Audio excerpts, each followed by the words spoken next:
I manage compensation and benefits across the Americas. I've been with Dental System for 15 years. As I said, I joined, like a lot of you, through an acquisition just way back in 2006. So I've kind of been in your shoes and know sort of what that feels like as you go through changes.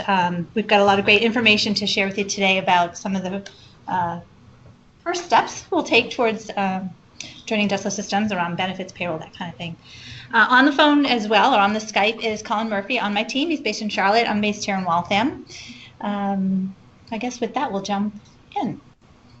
Thanks to those on the Skype to keep us honest if something happens again. Okay, so what we're going to cover today is benefits. How do you enroll? What are the benefits all about? We'll take you through medical, dental, vision, etc. Really, our goal here today is to make sure you leave the room or you leave the call with all the information you need to understand what our benefits offerings are and what you need to do in order to have coverage in January 1st. We'll go through really everything that we offer, from paid time off, our retirement plan, our 401k plan, and then a number of voluntary benefits that you have the opportunity to participate in. Okay, so jumping in, we have over the years developed a set of guiding principles. It really helps us think about our benefits offering, and as we go year to year, looking at competitive benchmarking, it really helps us guide how we evolve our benefits plan over time. It's very important to us that they're competitive. We know it's key to attracting and retaining talent. As a result, we do those benchmarks every year, and that informs how we change the plan. We know our employees value it. 96 or 97% of DS employees across the Americas, across the US, and that's now 3,400 people, are enrolled in our plan. So that gives us a really good indication that they value it. If they have other choices, they're doing the comparison, and oftentimes they're picking the DS benefits. We want you to have choice. We offer 3 medical plans. We want to make sure you have access to good networks. All of our plans have in-network and out-of-network coverage. A very, very high percentage of our employees get their care in-network. We partner with the Blues, their Blue Cross, Delta Dental. These are names you're familiar with. They're the leaders in the industry because they're good at what they do, and they have deep networks to allow you to get care where you and your family members need it. But we do have that out-of-network care, sometimes when there is a provider that you may need to take care of.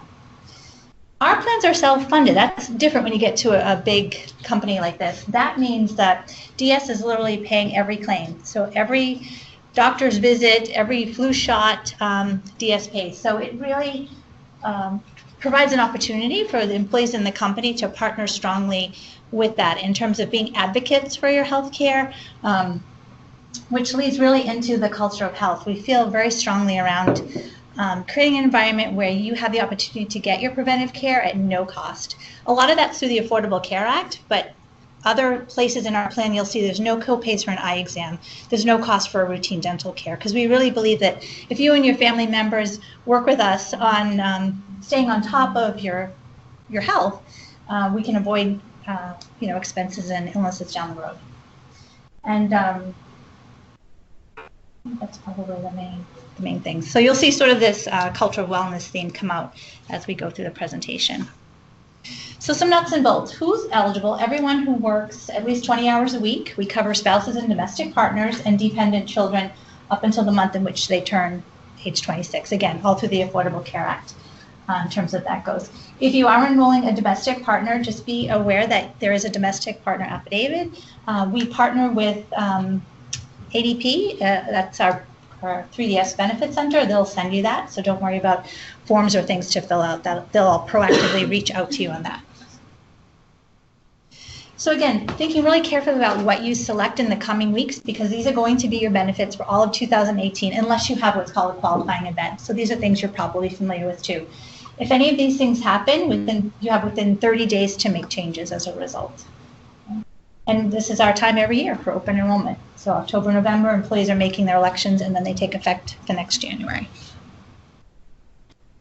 So let's get into medical plans. As I mentioned, we have 3 options. So these are all going to be new terms that will start to become more familiar to you. We have what's called the copay plan, the co-insurance plan, and the health investment plan. They're all with Blue Cross. So this is, I think, a really nice transition for all of you, because we would expect that the doctors, the hospitals, the labs that you're using today, if they're in network with your plan, they'll still stay in network. We always recommend that you go double check, but we would be largely assured that the providers you're using are in network. What makes it simple and what's similar about all these plans, again, it's all Blue Cross, all the same services, all with the Blue Cross negotiated rates. It's a nice benefit in terms of all these 3 programs are available to all employees regardless of where you are in the country. That really helps if you have children attending school in different states, one plan, one network to choose from. Again, we cover all routine care in network at 100%.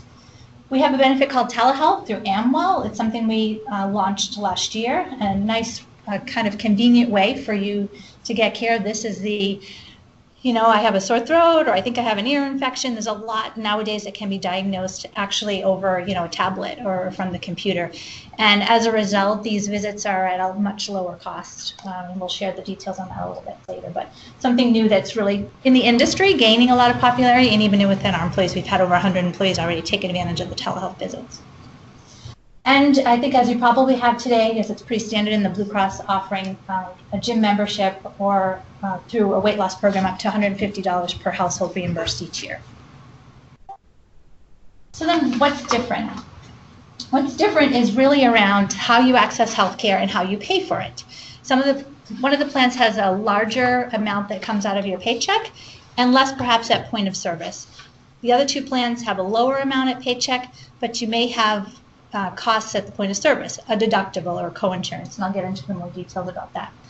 The other real distinguishing feature is based on the type of medical plan you pick, you have an opportunity to participate in a tax-preferred account. You might be familiar with an FSA, a flexible spending account. With one of these plans, the health investment plan, we have something that I don't think has been available to you yet, and that's a health savings account. And there's some very distinct advantages to that. So let's first share the per pay period. You probably saw, hopefully in the announcement or in Catherine's newsletter, DS has biweekly pay periods of 26 per year, which will be different from being paid on a monthly basis. So just be mindful, these are per pay period deductions. So as you can see, the 2 plans on the right, the co-insurance and the health investment plan, actually cost the same in terms of what employees contribute from their paycheck on a biweekly basis. The copay plan is the one that I mentioned, which is actually significantly more per paycheck. You can see it's almost double the rates. And as a result of that, as we get into more of the details, you'll see there's very little that employees pay out of pocket for the copay plan. It's Catherine? I just have a quick question. When you say co-insurance plan, is that what some of us might be accustomed to calling an HMO plan, or is it totally different? Different. Okay, I would say I will let you get to that. The questions help me though, thank you. Yeah, all 3 plans are what we would call PPO, preferred provider organizations, meaning when you go in network, when you're using a preferred provider, the coverage of the services will be covered favorably than when you go out of network. But in a PPO, you have this in and out of network coverage. Okay. So again, all 3 plans are PPOs, all the same network, all the same services. I often say if you use chiropractic services or maybe acupuncture, that kind of thing, employees have said to me, well, which plan covers chiropractor the best? That isn't any kind of research you have to do. Again, all 3 plans cover all the same amount of services, the same number of visits, covered the same way. Really what your decision is about is how much would I have come out of my paycheck based on which plan I pick. What does that mean when I get services? Is there going to be a deductible I have to meet? Is there going to be a co-insurance for this type of service? And then again, this notion of preferred tax savings account, so tax-free savings accounts.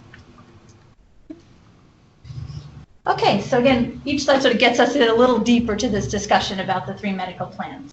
I'm going to start in the middle, this co-insurance plan, because this is, I think, what a lot of employees may be used to. We don't have an HMO, and part of the reason why we don't is this concept of we want a national approach and a national strategy. So we're in over 40 states, so regardless of which state you're in, the 3 plans apply. We don't have really enough, although we have a lot of employees in Massachusetts, it hasn't made sense in our strategy to have an HMO. And again, these 3 plans are very common in the market and very competitive. So in the middle, the co-insurance plan, this is where you would have the opportunity to contribute to an FSA. It has a deductible, a fairly small one with regard to the market overall. It will be $250 per person or up to $750 per family. If you were to have a primary care visit, it'd be $25, a traditional copay like you might be used to. If you had a visit to a specialist, it'd be a $35 copay. If you had an emergency room visit, it's a $100 copay. So again, most of your services under coinsurance could be at no cost. These are your annual checkup, for instance. If as part of that annual checkup there's routine labs, no cost. Let's say, for example, though, you have some kind of condition that you're being treated for. Maybe there's a specialist visit. That's a $35 charge. Maybe you need some kind of an x-ray, something like that.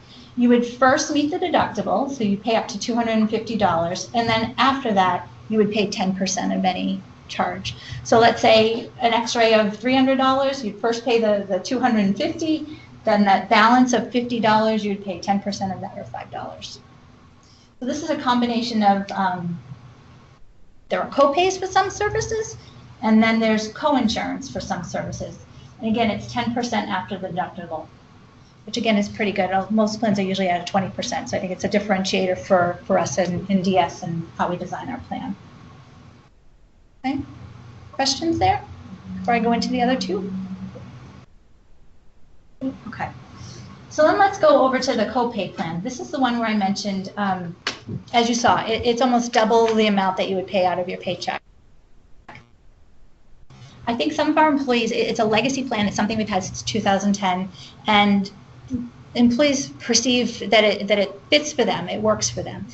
It's almost viewed as a bit of an insurance plan. I mean, these are all insurance plans, but it's that kind of comfort of paying more, much more, to be honest, out of your paycheck. But if you look at the chart, when you have services, it's all copays. That's why we renamed it the copay plan. So again, the same $25 for a primary care visit, $35 for a specialist, same emergency room copay.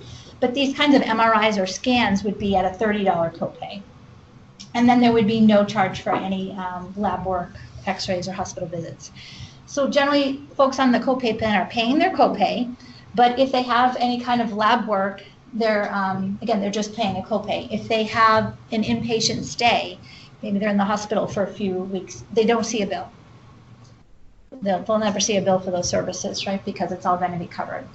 Whereas that same in the coinsurance plan, if I were to have an inpatient stay, there might be this, large bill, but I would just pay the $250 deductible. I would then pay 10% of the cost of that stay, but I've got my out-of-pocket maximum for sort of the cap in any year for myself and my family and my most exposure for healthcare expenses.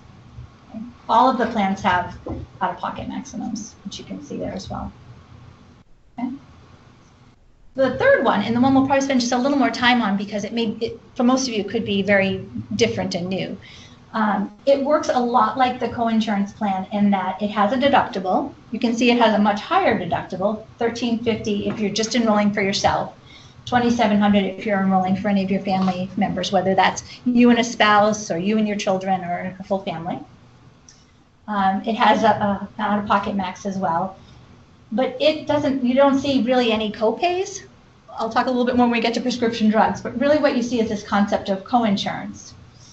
The difference is when you enroll in a health investment plan is you have this option of what's called an HSA or a health savings account. And as you can see at the top, actually, it's not this, going to be the next slide. No, there it is, I'm sorry. So DS will contribute $750 to the HSA if you're enrolled in individual coverage and $1,500 if you enroll in family coverage. So it's a way that DS and other companies will do this as well, have a contribution to the HSA to sort of help you as you start embarking on this different type of healthcare plan to have this contribution to help with deductibles and out-of-pocket expenses at the beginning of the plan year.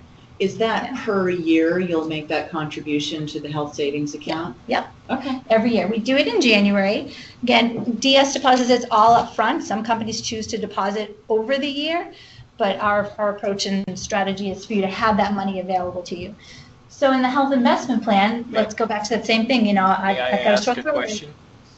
May I ask if those contributions roll over year to year? Yes, they do. So The health investment plan with the HSA is different from an HSA than an FSA, because that money that we put in is yours. It's always yours. It's yours if you leave DS. It stays in your account. There's no maximum to how much you can have in an HSA. And I'm getting a little bit ahead of myself. Not only is the company contributing to that account, but you can contribute as well. I've got a slide that'll explain that a little bit too, up to some IRS limits. You mean that's a lifetime account? Mm-hmm. Yeah. Yeah. I guess to get into a little bit, you'll see in the news that, people will need hundreds of thousands of dollars literally to pay their medical care when they're in retirement. Certainly people have an opportunity to have Social Security and Medicare, but everything that you read or you see in the news is that won't be adequate when many of us get to that stage. So what the government has done is provided this kind of account where, as long as the plan has the minimum deductible that the IRS requires, which we set our deductible that $1,350 or $2,700 at the absolute minimum that the IRS will allow, that then allows us to offer the health savings account with it. It's a little bit like your 401k. If you think about the fact that you're saving hopefully every paycheck in your 401k for your retirement, now you can almost have a similar account where you're saving for healthcare expenses in retirement. Well, we're going to get to the slides, but there's a lot of flexibility with this to save for your expenses today and to save for your expenses in the future. So if we project 10, 15, 20 years from now, you retire from DS, and over the years you've stayed in this type of high deductible plan, whether it's with us or with another company. You keep the HSA, hopefully company contributions coming in. Not all companies contribute to an HSA, but you might be contributing as well. You'll have this account then to use in retirement to pay for healthcare expenses that may be a gap from what you'd get from Medicare. Is the $750 you deposit for an individual, is that the first money used?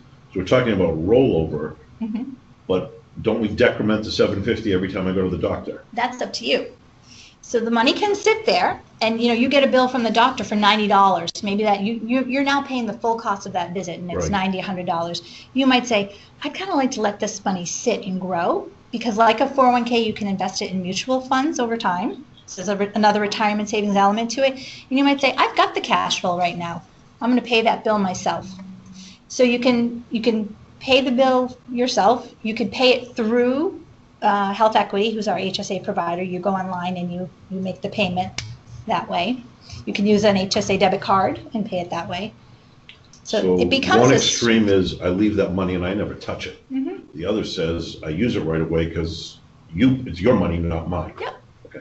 Yep, that's a strategy. And there's a strategy around, a lot of people will sometimes take the combination of the company money and their own money, and they want to get at least as much for the deductible, right? They from their own cash flow standpoint, they say, I want to build up my HSA to cover that deductible. So if somebody has knee surgery or some kind of car accident and there's more expenses, they don't have a big $1,500 hit with that surgery or that inpatient stay. So that's another strategy that employees think about, because then really, if you once you hit your deductible, now you're talking 10% of things. So that doctor's visit at $100, you're paying $10. So it's less than the $25 copay on the other two plans once you hit the deductible. But for a lot of people, $1,500, that's kind of scary. That's a lot of money to have to fund up front, which is again why DS will contribute. It's roughly half of the the $2,700 family deductible with $1,500. It's not quite half, but it's a pretty good contribution towards the deductible. Yes. So DS contributes $750 and the max is $1,350, right? So if I choose to pay the remaining as my funding, is that going to be like a one-time payment, or can it be divided through the year? Just like 401k, you set an amount for the beginning of the year, and it comes out of your paycheck every pay period, so it does build over time. And you're right, you can't use the money in the HSA unless it's there. So if I'm saying I'm going to contribute $1,000, but it's going to take me all year for the $1,000 to come in from my paycheck, you can't use it until it all accumulates, the full amount. You can use it as it grows, but you kind of can't use it in advance like you can in a flexible spending account. Right, okay. Yeah. So really good questions. And one of the things, Catherine, I'll offer up to you and all of you is we could almost do a separate hour-long session just on the health investment plan and give you a lot of examples and strategies around how to use it. It seems like there's maybe some interest based on the questions in this type of plan. So I'll keep going through the slides, but just keep that in mind that I think it maybe makes sense to do that. Set a follow-up Skype session next week if you're amenable to specialize on the health savings plan, because it is very different from what CST has offered, and it sounds like there's interest. Okay. Great. All right, so I'm going to jump to prescription medication. So when you enroll in one of our medical plans, you're automatically enrolled in prescription coverage through Express Scripts. Just be mindful that you will have an ID card for Blue Cross. You will have a separate ID card for Express Scripts. So let's talk about how prescription drugs work on each of the plans. If we just go to the top, which is you're going to a retail pharmacy, we have 3 tiers, generic, preferred, and non-preferred. On the copay plan and the coinsurance plan, it's a copay based on the tier of medication, and the copays are the same on either plan, $10, $25, or $50. Jumping back to the health investment plan, if the medication is preventative, what we mean by that is maybe you're taking a cholesterol or blood pressure medication, we're allowed through how the IRS defines the guidelines to have those at a traditional copay. So it's the same $10, $25, or $50. This is important. We want people, again, back to prevention. We want you to take those medications on a regular basis. We don't want you letting it slip because you suddenly say, I've got to pay $100 for that cholesterol medication. So those are through traditional copays for preventative drugs. If, however, let's go back to that, I had the ear infection and my doctor's going to prescribe an antibiotic for that, I'm going to pay the full cost of that antibiotic. It's really going to incent me to think about getting generic medications. They're going to be less expensive than brand names, and they're going to be just as reliable as approved by the FDA. So I'll pay it in full, but prescription medications, just like other healthcare services, once I hit that deductible, everything is at 10%. Okay. You'll see some language around if the generic is not available. Again, I think our employee population is getting 80–85% of their medications are generic drugs, right? And they're effective and they're a lot more affordable both for the company and for the employee. So our plan is designed such that we encourage the use of generics, and if there is an equivalent generic available, the plan will cover the cost of the generic. We'll get a little bit more into that on the next page. So prescriptions is one of these areas where people have to do some pre-planning when you're making any kind of a change like this. We really encourage you to go into January with enough medications. So if you are, for instance, having any medications that require prior authorization, you have time to go through that process before you run out. So that's advice number 1. We have, like many companies do, there's various step therapy programs, prior authorizations. This is all just to ensure that you're using the right medication for the right purposes. It really protects you as well. I mentioned the generic drug program. Again, if there's a generic equivalent, the plan will cover the cost of the generic. If for some reason you really require the brand name drug, there isn't a process where you can work with Express Scripts and your doctor to get an override or approval to have the medication filled at the brand name, with the brand name drug. But if you don't get that authorization, you'll be charged the difference between the cost of the copay. You'll be charged the difference between the cost of the generic drug and the brand name drug, as well as your copay. Okay, and then the last thing is mail orders. So this is, again, a great way to help manage costs over time, which is for those kinds of medications, again, the blood pressure, the cholesterol. We really encourage our employees to set up mail order. It's free delivery. You get a 3-month supply for the price of 2 months, so it's less copays, and it's really easy. And oftentimes our employees don't have to do anything. If you tell your doctor's office and you tell Express Scripts you want to set up the home delivery, they'll work it all out for you. And then once you're in the home delivery program, you can set up an automatic refill, and the medications will just arrive in the mail when you need them. On this, so just be mindful that we allow up to 2 refills at the local pharmacy. Some people prefer that. When you go to the 3rd time, you have to make an active election to continue to do that. Again, it's a way to encourage employees to use home delivery for medications of a maintenance nature. We have some employees who forget that and they show up the third time and they say, no, we can't fill this for you, or they'll tell you it's $200. Well, that's because they're going to charge you the full cost of the refill. And it just takes a minute to get on the phone and set up home delivery with Express Scripts. That's never happened to me.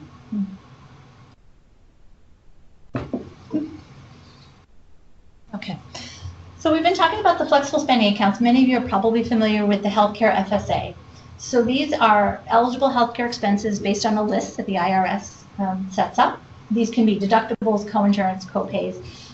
You can set aside up to $2,650 on a pre-tax basis. We assume it's going to go up $50, so we're planning for that, but the IRS has not announced the 2018 limits yet. And probably as you have today, you have a debit card to pay for expenses, or you can fill out a claim form and get reimbursed that way. We also offer the dependent care FSA, up to $5,000 for eligible dependent care expenses. So that should all be, again, things if you're contributing in those today, you'll have the opportunity to do so in 2018. So again, the FSA is linked to if you enroll in the copay plan or the co-insurance plan. Yes, question. So for our existing FSA and our existing PCA expired February, so there's like a 2-month overlap. What's going to happen with that? And what about, so far we had $500 in the old FSA, could roll that over. What's going to happen with that? Mm-hmm. Do you have Colin's latest answer on that? Yeah. Okay, all right. So yes, we are aware of the $500 carryover. So the DS plan doesn't have the carryover or a grace period. So once all your 2017 expenses are submitted, processed, we think that's, I guess we're going to confirm the date on that, but any balance that's left of the 500 is going to roll over into a DS FSA. So the administration will stop with your current provider and it will roll over into the DS one. You'll still be able to put in the whole 2650, assuming again the IRS says a limit for 2018, and then your carryover money from your current plan will go on top of that.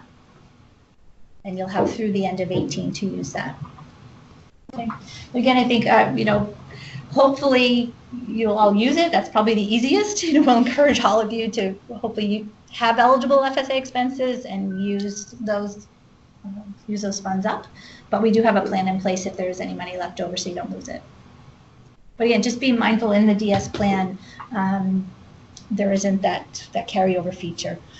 And if you choose the HSA, you can't, because you cannot have an FSA and an HSA at the same time. Am I right about that? Yeah, you're exactly right. So if you do have a carryover balance and you elect the HSA, you will not be able to carry that into the HSA. Oh, my phone thinks I'm talking to you. Oh, okay. Yeah. Right.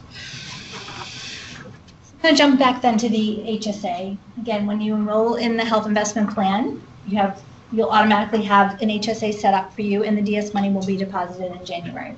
So on the right-hand side of the chart, you'll see what DS contributes, the maximum amount you can contribute, because together, that's the most the IRS will allow you to contribute based on the level of coverage that you select. So let's say you're going to enroll in family coverage, $1,500 from DS, you can put in up to $5,400, and that's a total of $6,900 for 2018. Those are the new limits.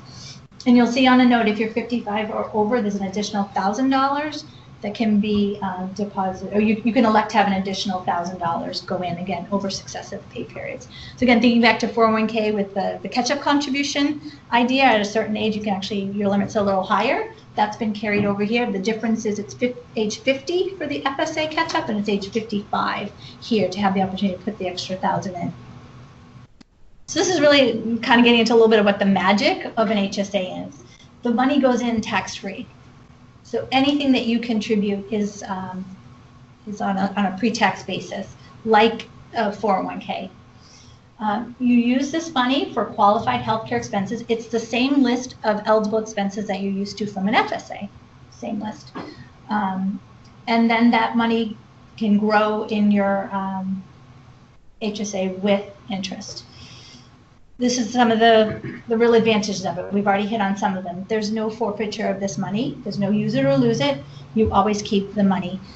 Like a 401k, if you were to leave DS, your HSA could sit with DS, just like your 401k money usually can always sit with a former employer, or you can move it. You can roll it over like you do with your 401k money. You can roll it over into your new company's high deductible plan in their HSA account. If you go to a company that doesn't have this, although it's growing in popularity, it's the fastest growing type of account, and many companies are offering this now. You could just leave it with DS until such point in the future you're in another high deductible plan, and then you could roll the money over. It's identified as health savings, never to be commingled with, say, 401k. Exactly. Can you apply that money towards dental as well, do you know? Yes, yep. Dental, vision, yep. Any out of pocket. Orthodontics? Yeah. Orthodontics. Again, that same list of things if you're used to using an FSA. Those are all considered eligible expenses. Are those savings transferable to relatives?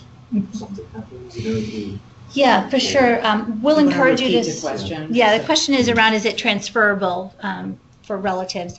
It'd be like a 401k. If you were to pass away, you would designate beneficiaries for this HSA, and the money would go to your beneficiaries. Yeah. What constitutes a family? The family would be who's covered under the medical plan. So these would be spouses, partners, dependent children. The question was in terms of who would be considered an eligible family member, same as who would be eligible to be on the medical plan. And tax dependents. Okay. Yes, another question. Still, similar question. That's for the family, only the dad and the mom, this plan, and but the kids are in different plans. So that is still HSA family.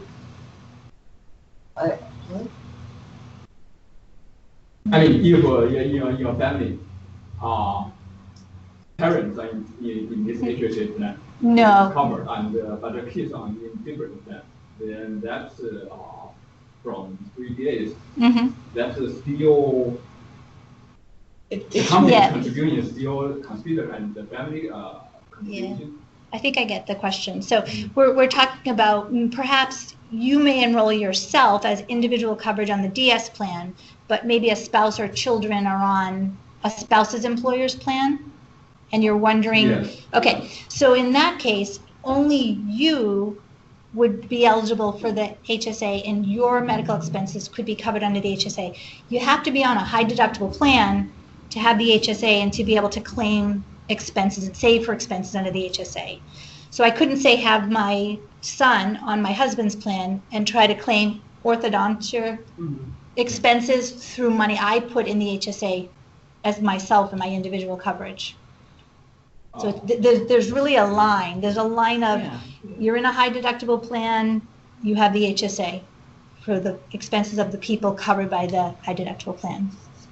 But another situation is if both parents, the wife and husband in this plan, but kids in different plan. It's the same. Do you make a family contribution to that account? They have to be on the plan. Oh, right. I see what you're saying. So the family, so in this case, when we say family, that means anything besides individual coverage. So in DS, actually, we don't have that in our, if I go back here, maybe I can illustrate this way. So when I probably should spend a little more time on this. Our coverage tiers are employee only. That sort of translates to the word individual that we were seeing on the slide after that. Then you can enroll just employee and spouse, employee and children, or the whole family. When we're talking about the high deductible plan, family is those third types of coverage tiers. That's family. Employee and spouse, employee plus children, or everybody. Does that help clarify For it? the deductible. Are you asking if you can use your HSA funds for your child who's not on your plan? No, because yes, maybe some contribution in this HSA account. Yeah, I think. So that line is, Two that, classifications? Yeah, for the contribution, right. So if it's you and your wife, that's the whole, Family is more than one. If it's yourself and your spouse. Yeah, is then you that get 13. regarded That's as gonna be family. For the DS contribution. and you get the 1,500. Correct. Yeah. Yeah, okay. so I enroll myself and my spouse in the health investment plan. I'm considered family for the HSA contribution. I'm considered that for the deductibles. It'd be the family deductible, even though we're 2 members versus a family that could be of 5 or 6 members. Yeah, I think we got it. Yes, another question. If I use the high deductible plan this year, but switch to like the copay next year, can I still use the money we can have next year? Yes, you we're gonna cannot- have a follow-up Yeah. session on the HSA That's what, we're getting plan. into some details. Yeah, let's try to keep the questions okay. high level. But I'll just say, you're not gonna be able to put any more money in. If you're no longer in a plan that has a high deductible that meets the IRS guidelines, you cannot put any more money in the account. But that money is always gonna be yours and you can use it for eligible expenses that you've incurred in the past. Okay. Okay. So first grows tax-free, and when I take the money out, then it's also tax-free. It's tax-free, Let's have right. a separate session Yep. about the HSA, okay? Because it's For the gonna- people on the phone, yeah, I'll just clip that last question. Yeah. We call it the triple tax advantage. The money goes in tax-free, it grows tax-free, it gets spent tax-free, or it comes out tax-free. The government does not offer that anywhere else that I've ever seen, right? So it's really about encouraging people to save for the future. Yeah. Okay. All right, we're going to move out of the medical plan for now. Okay, dental plan. Delta Dental, you have Delta Dental today. Probably a similar plan design in terms of we have annual deductibles, $50 for the individual, $150 for family. Again, no cost for preventative treatment. This is your annual checkup. Basic treatment, you'll meet the deductible first, and then you would pay 10, 40, or 50%.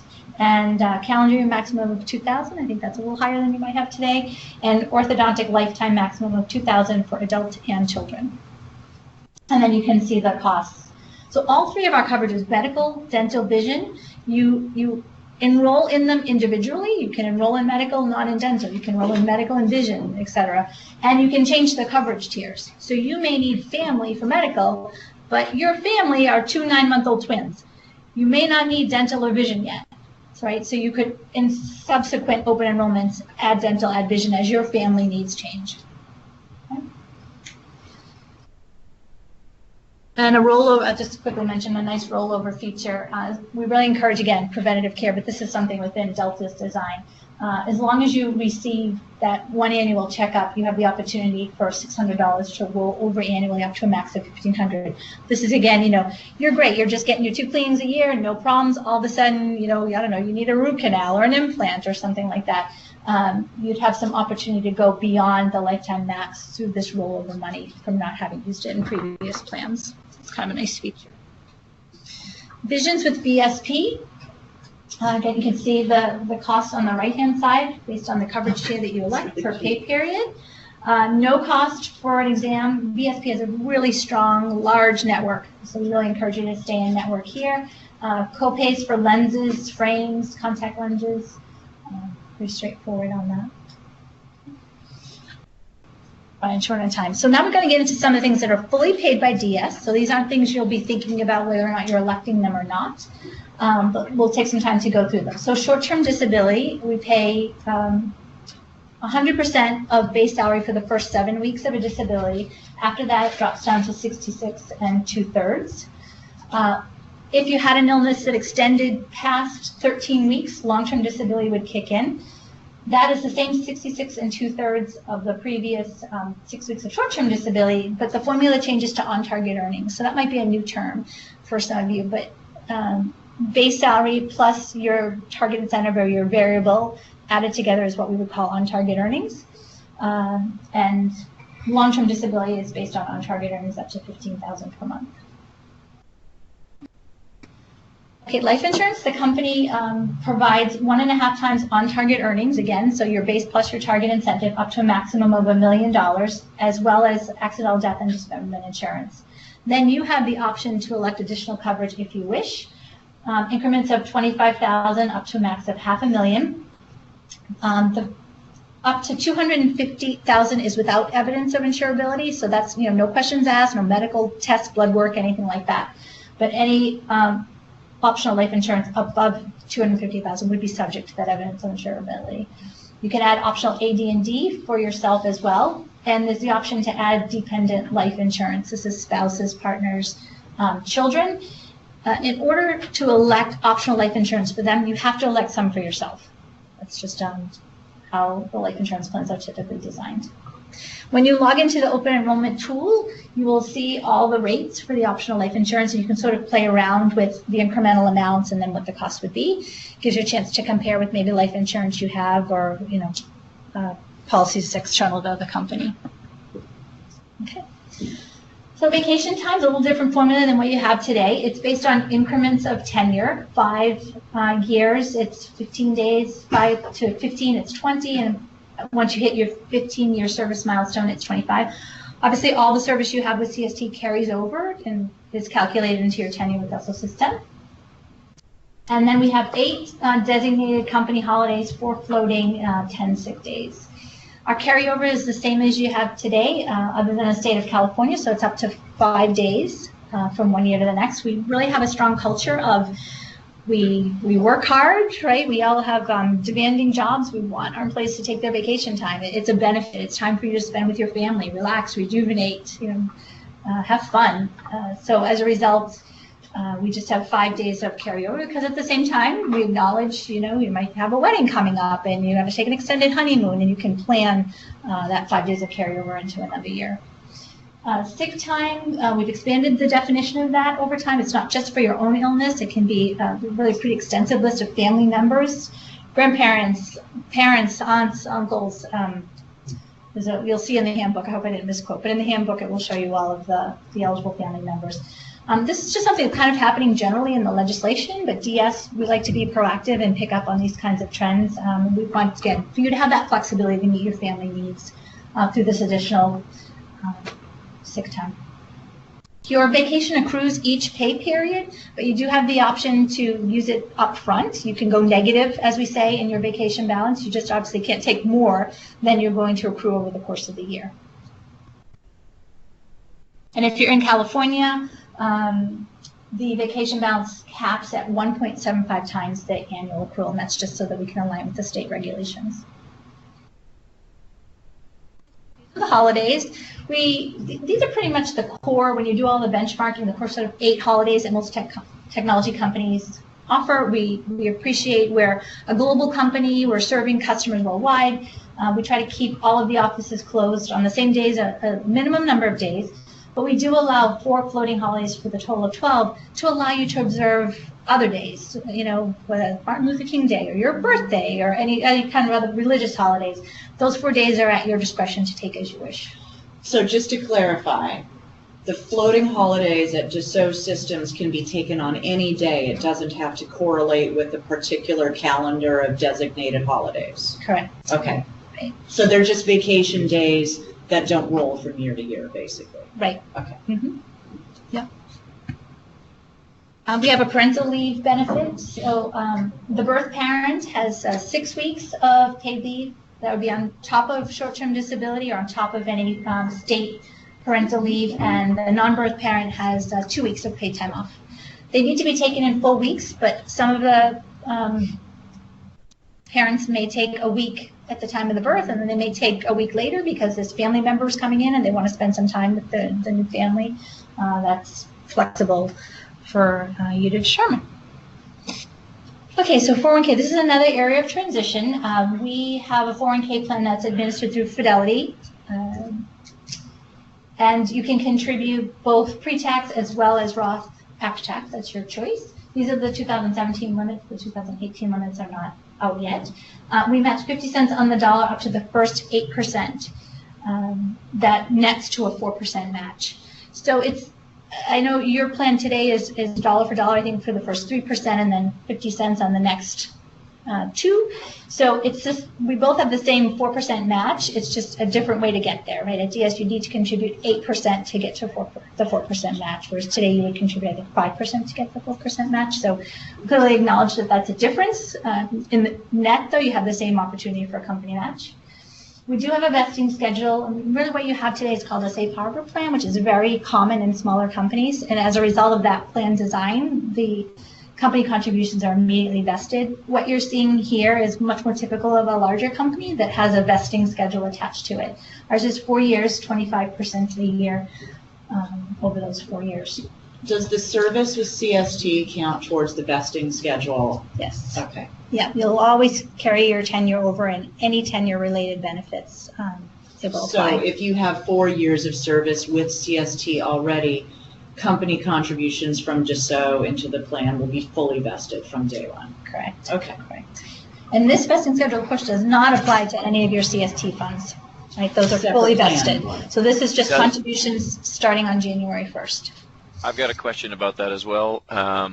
So new contributions, are those fully vested as well, or do they start at the year one and have to go for 4 years? It'll depend on your service. So if you have 2 years of service, combined DS, CST, your contributions will be 50% vested. So if you've been here 4 years or more, they're going in at 100% vested with each new contribution. Exactly. Okay. Yeah, there's not like a new cohort of contributions that are not vested as it comes in. Like all of it is vested after you hit the service Correct. date. Yeah. Or 25% of it is vested, then 50%. Right. Yeah. Yeah, it goes by your service date, not by when you put the money in. Right. Yeah. Yeah. I think that's a way to think about it. Yeah. Okay. Okay. So in addition to Fidelity, we partner with Arthur J. Gallagher, specifically Kendall Storch and Adam Milaro. These are our 401k plan advisors. So it's important for DS. I mean, we have $750 million, I think, in our plan right now. So it's obviously something that we take very seriously. We have a steering committee of executives that meet every quarter, actively reviewing the investments that we're in. We rely on Kendall and his team to give us advice about funds. That's the company side of it. They're available to all of you at no cost.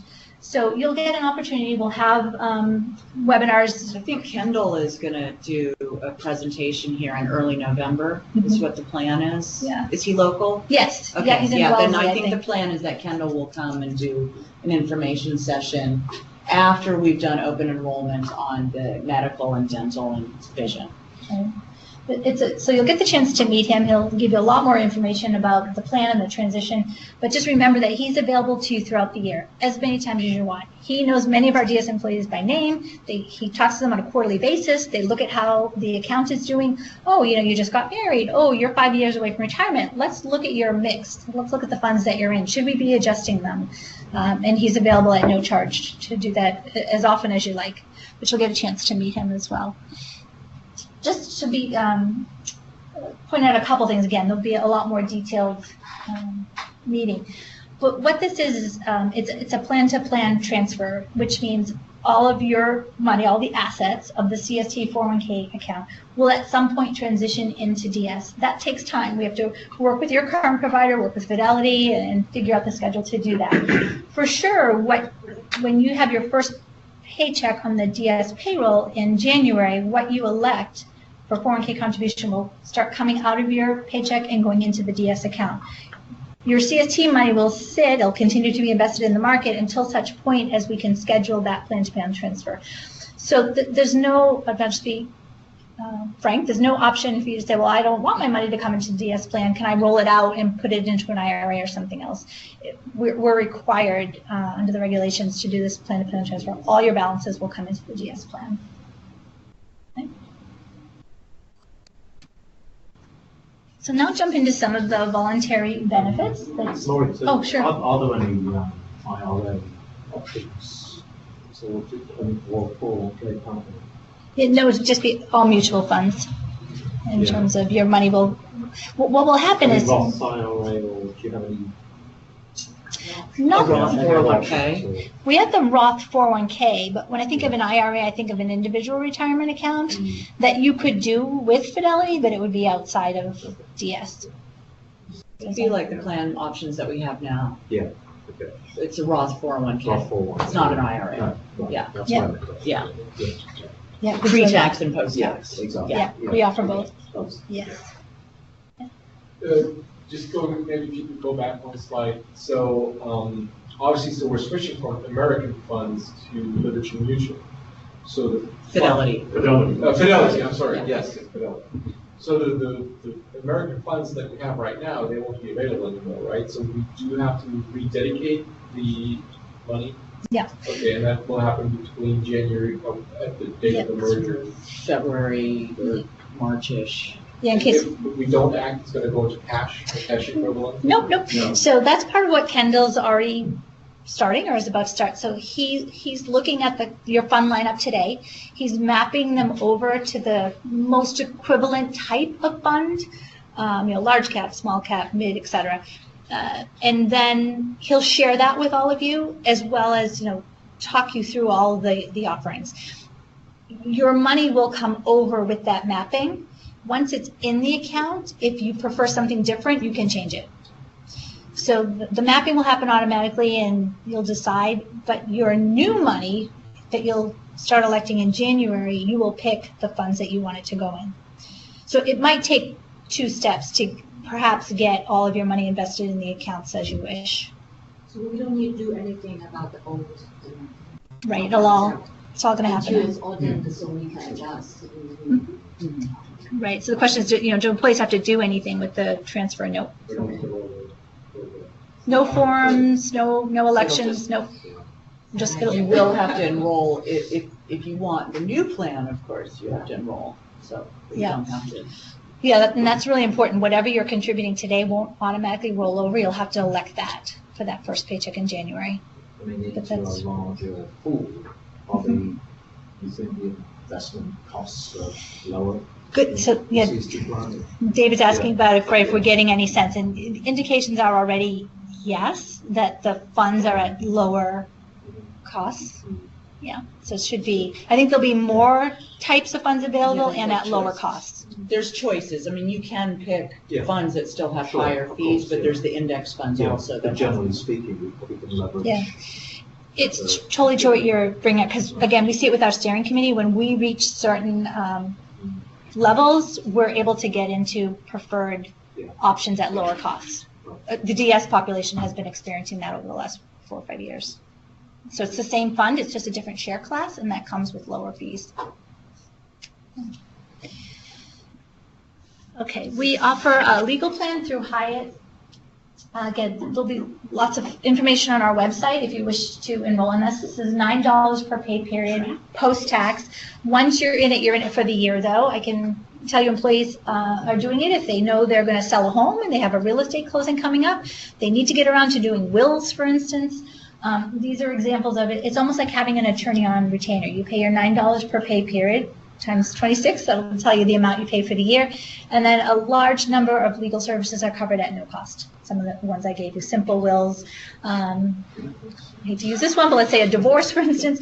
You'll get certainly counseling on all of that, but the divorce would be an example of something much more expensive. And you would, to a certain degree, if the lawyer's fees would be free, and then you would pay at a negotiated discounted rate. For something like a divorce. Traffic tickets, yeah, we've had examples of that. So you're traveling across the country, you get some kind of travel, you get a speeding ticket, and they require you to appear in court. Okay, you live in Boston and you got the speeding ticket in, I don't know, Ohio or something, right? Hyatt Legal will send an attorney there to represent you. Oh. Yeah. Free? As part of your $9. Never had that happen. Yeah, as part of your $9. It's not bad. Yeah. 26 pay periods. Times Yeah. 9. So I'll say we've had it a couple of years. All of the feedback is great. People are really finding a lot of value from it. And they're getting some of those things like, not having a will, right? Some of those things that they've needed to do. Now you're paying for it, so you get it done. Another one is InfoArmor. Obviously, lots in the news about identity theft protection. So in this one, you can enroll in coverage just for yourself, and they'll monitor your own, credit and identity, or you can enroll in family coverage, different amounts. So there's an option there. Employees get, regular emails. Your credit is fine. We haven't seen any, whatever you want to say. Social media reputation monitoring? Yeah. Yeah. That's interesting. Yeah. And you get automatic credit reports is included for free, so some value there as well. So one of my favorites, let me talk about the Vitality Wellness Program. This is something, we're in our second year of this. We've partnered with Vitality. It took us a long time to pick this vendor because we spent a lot of time. We really wanted something that fit with our culture and that we really thought was going to be impactful. But what it is it allows you, again, no cost for you to do this. All DS employees are eligible. After January 1st, you can go in and register. It's really around having you have an opportunity to take some assessments. We call it the Vitality Health Review. We will likely have someone from Quest Labs come on site here in Framingham. They'll do your blood pressure and your weight and your waist circumference. They'll take a little prick of the finger. This is all optional. This is all optional. Okay. But if you really engage from the standpoint of you take the health assessment online, you get your biometric screening, then it provides sort of a custom, report to you on where you can improve. It'll tell you where you're doing great, where you need to improve. Me, I need to eat more vegetables. I mean, it's as simple as that. You put in how many vegetables you have per day, and they say you're not at the recommended, servings per day. So that kind of thing. That's how you can start with the program. Then, if you have a fitness device, an Apple Watch, phone, whatever, you can link this up to the program, and 5,000 steps a day, 10,000 steps a day, you start earning points. So a lot of people are already doing this. I see people enroll them with the Fitbit and they're not in Vitality. I say, what are you doing? This is free money. So you earn points for things like physical activity, whether you go to a gym, there's a great app. I walk into my yoga studio and I say I'm here. I click, and as long as I'm there for 30 minutes, I earn 10 points. So lots of ways from physical fitness, but as well, it's not just all about physical fitness. Nutrition is huge, right? It was on the news this morning about obesity in the U.S. is growing, and just making people more aware of healthy eating. There are nutrition courses that you can take at your leisure. You can do, module 1, 2, 3, 4, take your time. You earn 300 points for your nutrition class. So it's just a lot of different ways to engage in the program, including preventative health. You get your dental screening, you upload your explanation of benefits, you get points. For women who do a mammogram, you can get points for that. So it's just a lot of different ways to engage in the program. And I keep saying points, points, points, because points end up equaling bucks. This is where the fun comes in. This is the incentive element of it. You can convert those bucks into all kinds of gift cards. Amazon, you can get anything in the world. Hotels.com, you can apply that towards a stay at a hotel. Nike, iTunes, there's just all kinds of things that you can use your points for, as well as a whole mall of fitness devices. So the one I'm wearing right here, I got for free because I had enough points that, I got the new Fitbit Charge HR for free using my points. So it can really add up. And we do challenges, which make it really fun. So you don't have to just buy healthy things with your fitness points. Nope. Amazon gift cards, you can buy Like anything. I could buy Jelly Bellies on You could. Yeah. We'll all be running around the office. Standing in yoga studios for 30 minutes. Oh, I just Put it on the dog. Put it on the top. Okay, we'll keep going. We have an EAP through KGA. Probably familiar with this. So free professional services, up to 3 counseling sessions for you or eligible family members. Again, good marks on KGA. Employees value it as well, from whether they just, life is getting really stressful. Kids, work, elderly parents, what have you. There's no stigma attached to it. DS never finds out who's using the EAP, what they're using it for. You can get, free counseling over the phone or in person. So those are all good things to take advantage of. And that's provided you don't enroll in that. That's just part of the offerings. Yeah. Okay. And just to step back on Vitality, DS knows nothing about what you're doing in the wellness program. All we know is that you've registered and what tier you're at. It's bronze up to platinum. That's it. Trust me, we get nothing. We don't want it. We don't want to know what your BMI is or how many times you've been to the gym. Not my business. Don't need to know it. So it's all protected, just like HIPAA would be. They have to follow all the HIPAA guidelines. Okay, best doctors. This again, no cost. Great marks on this program from employees as well. There's 3 aspects to it. One is just find a doctor. So if you're new to the area or you need a specialist, they can help you find doctors voted best in class by their peers. What our employees have really valued is the aspect. We have a really neat video if you've been on rewards at rewards at 3ds.com, employees have told some personal stories, and they're very compelling. You or a family member, your spouse, your children, what have you, get a diagnosis, and it hits you out of the blue. It's scary. You want a second opinion. Best doctors will work with all of your current physicians. You won't have to go have all the tests again. You sign a release, all the medical records go over to the best doctors, experts. They'll go through all the tests, all the recommended treatments, care plans, etc. They may validate it and say, yep, you're on track, this makes sense, great peace of mind. Sometimes they say, you know what, we might want to talk to your doctor about this course of action, and it could alter it. And either way, it's that peace of mind, it's free from the company, and it's something that we feel the programs, again, employees have valued it. We're happy to provide it at no cost, because it can really come in handy at those times. I had a question about the EAP on the previous slide. Was that for employees only, or was that also for dependents and family members? It's for covered family members as well. Covered family members. Okay, that's interesting. As is the best doctors. Okay. Okay, commuter benefit, depending on whether or not you have the opportunity to take public transportation to work. This is another one of these IRS tax preferred savings accounts. You can put money aside on a pre-tax basis to cover things like, subways, trains, parking, etc. But it needs to be related to your commuting expenses. This is something, if you're into it, I won't spend time on it now. We can talk with you one-on-one about that. We have something called PerkSpot. Your emails will be getting loaded in. You'll get an email, I think it's every week. You can opt out if you wish, but it's just a great discount program, things like tickets at work, our own employee purchase program, and some other programs you'll find in the PerkSpot site. A lot of our vendors will offer our employees discounts on cars, AT&T, Apple, etc. This is where you'll find access to all of those. And I forget the numbers, but earlier in the year, our employees had saved over $20,000 or more, or something like that, because they can kind of track based on people taking up the offer. So it seems like there's some really good deals out there. And then just, of course, learning. Over time, if you haven't already, you'll be introduced to the 3D Experience University. But we also have up to $2,000 a year available for external seminars or conferences.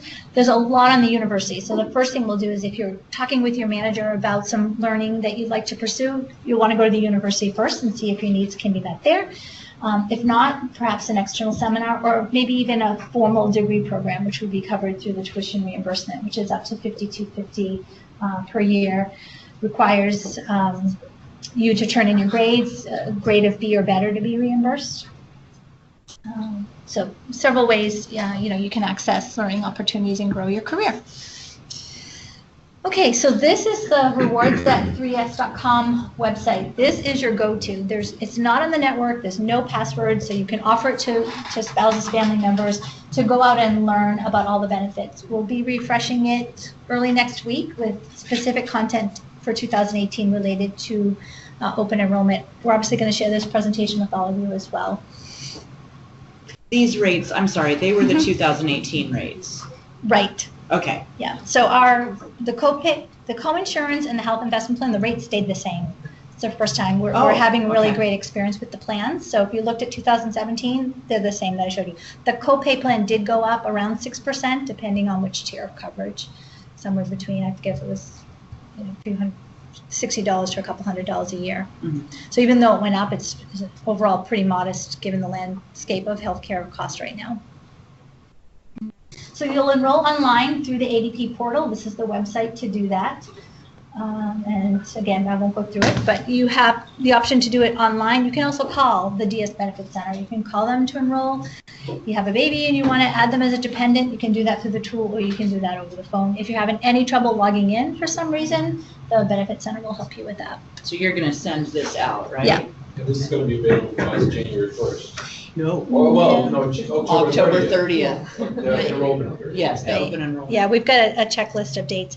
Coming back to the beneficiaries, I cannot stress this enough. Please, please, please make sure when you're doing your open enrollment, you don't forget this.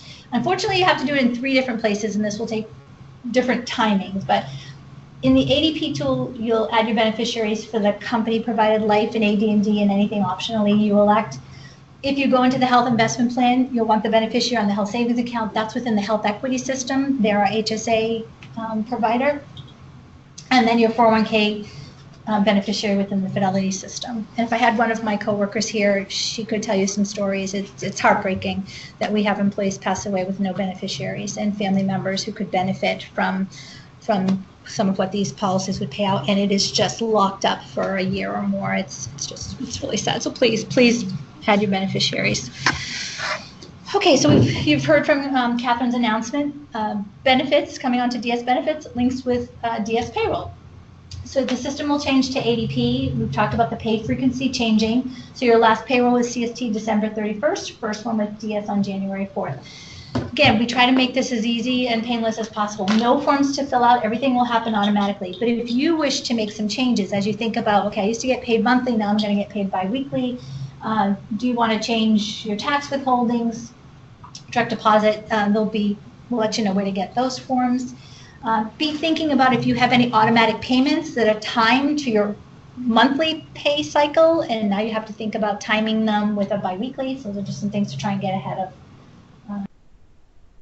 And then we'll obviously be training you on how to enter your time into the time tracking system. That'll probably happen in early January. Our payroll team tells us it's better after you've received your first paycheck, because then you can actually really go into the system live and see everything.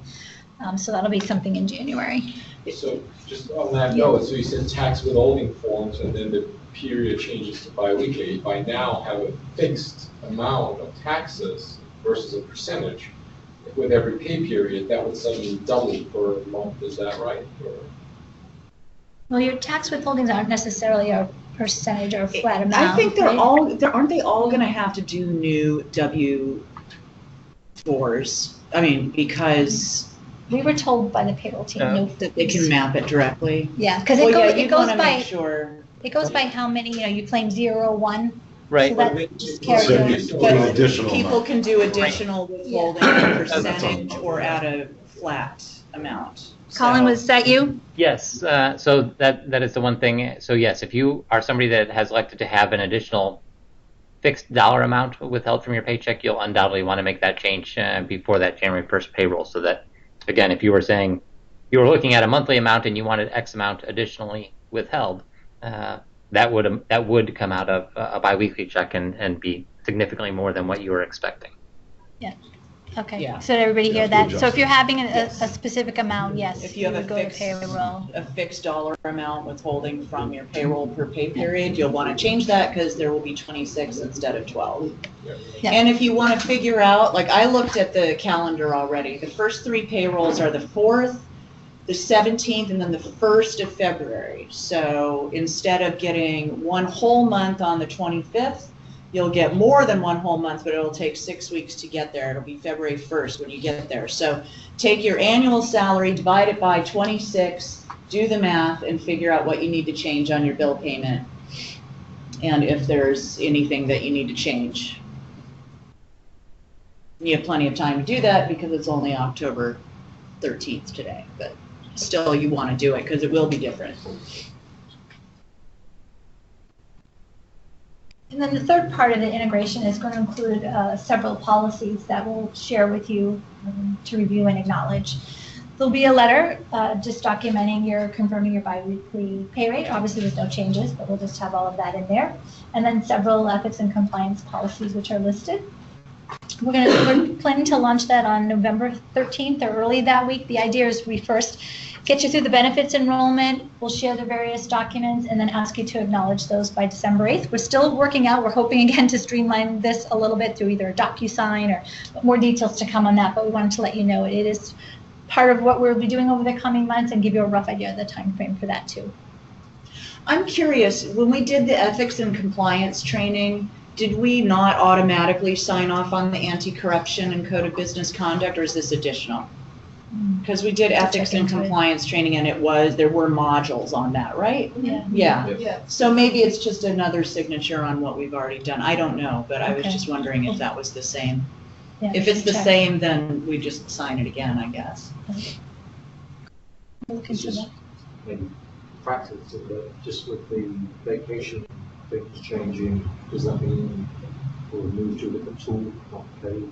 We will not be using No, Cave so we- for, some- that was in Yeah. the slide before, the Okay. e-training. Yeah. We're gonna train in January, it sounds Yeah. like, for Early the time January. tracking. Yeah, okay, And you'll be putting in your time off Yeah. in ADP instead of in Cave. Right. right. But it is what we call exception tracking. So if you're exempt, you're only going to put in a request if you have a sick day or a vacation day.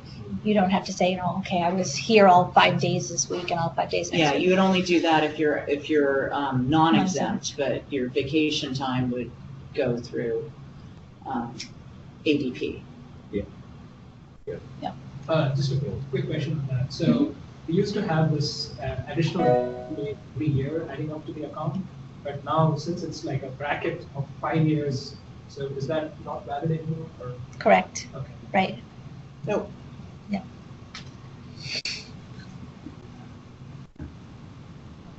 So in terms of steps and timing, again, the rewards at 3ds.com site, refreshed early next week, but again, all of the content out there is a lot for you to go through.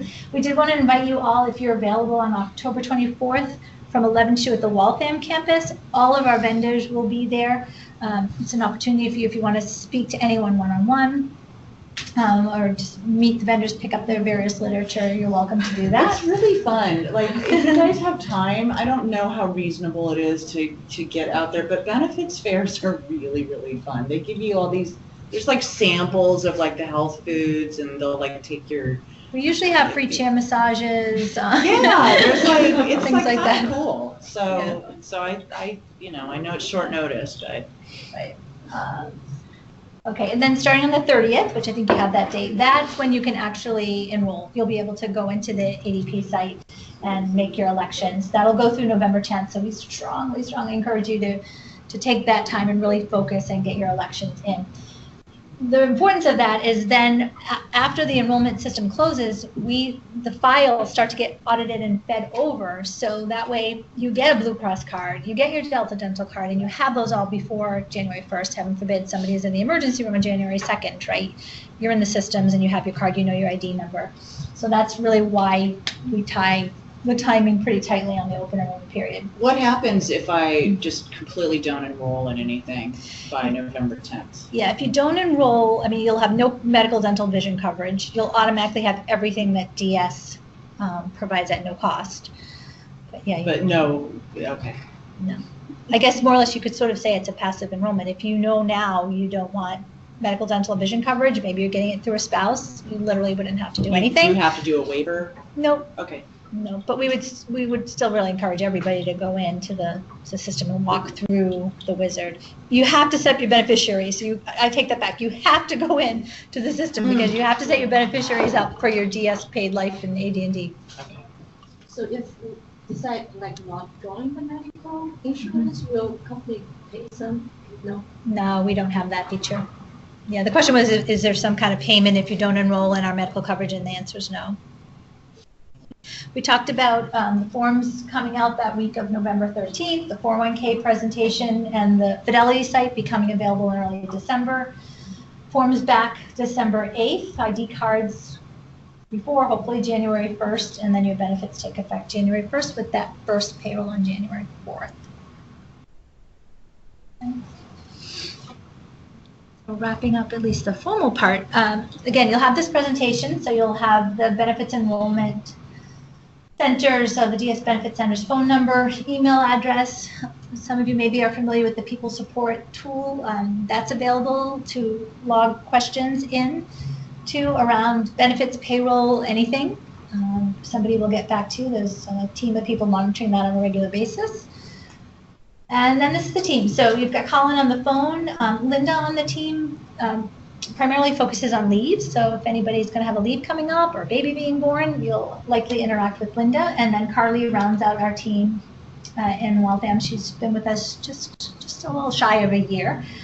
She's often the one that will be getting back to you on anything that you log on the People Support. She's also really passionate about wellness, so you'll see her name attached to our wellness program and our fitness challenges and the different things. So that's us.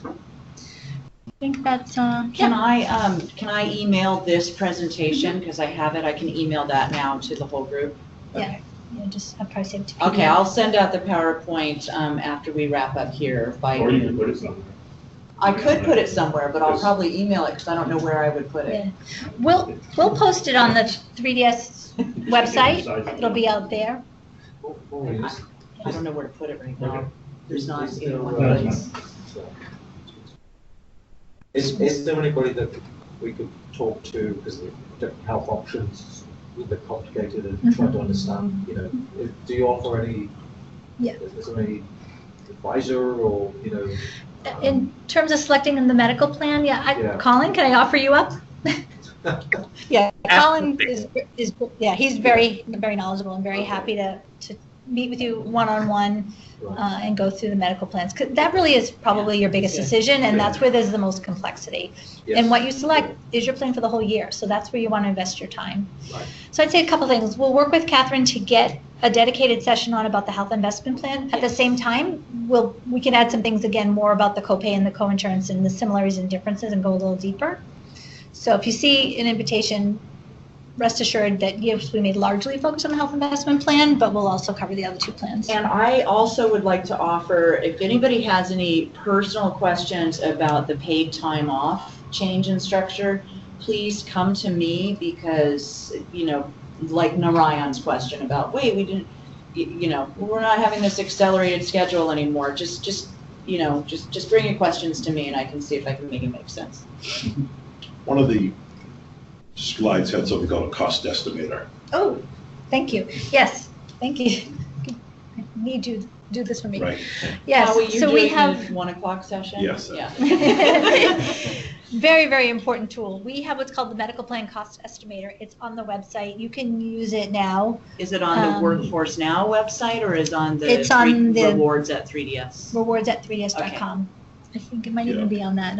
It's on the first page there. I don't know. You'll see it, I think, under right here, apps and tools, medical plan cost estimator, right there. What you can do with that is you go in and you sort of estimate. Here's how many medications I have. Here's how often I go to the dentist. I know I'm going to have knee surgery next year. And you can model some scenarios. And then it will basically tell you, based on your anticipated usage, which plan might be better for you. When you take into account the out-of-pocket and out-of-paycheck, it will also give you a sense of the benefit of putting money into an FSA or an HSA, because of course there's the pre-tax savings that come from that. So, and that'll be refreshed with 2018 by next week. Right. Okay. It'll work today if you're modeling the health investment plan or the coinsurance plan because the rates didn't change. Right.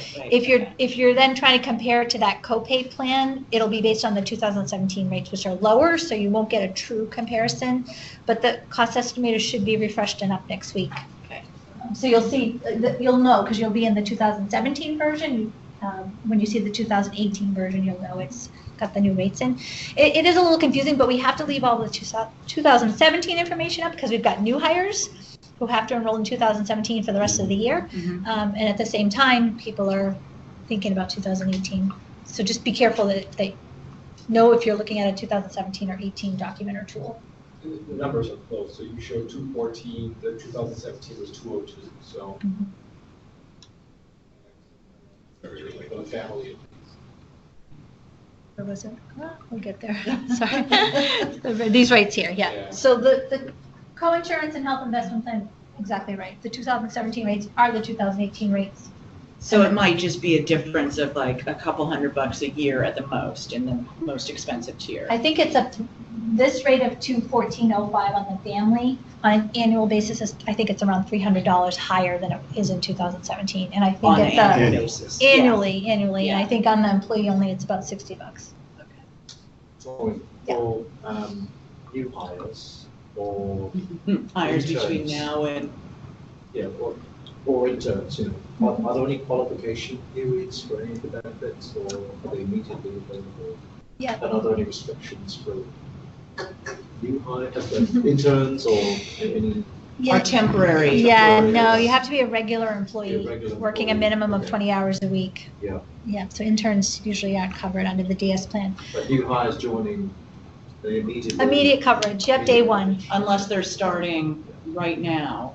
into 1231, Yes, and yes, then they yes. have to go on CST's plan for a Of course, minute, yes. and then Yeah, but that's 3DS. Yeah. Yeah, that's a little tricky. It's true. Yeah. Two plans. Similar to that.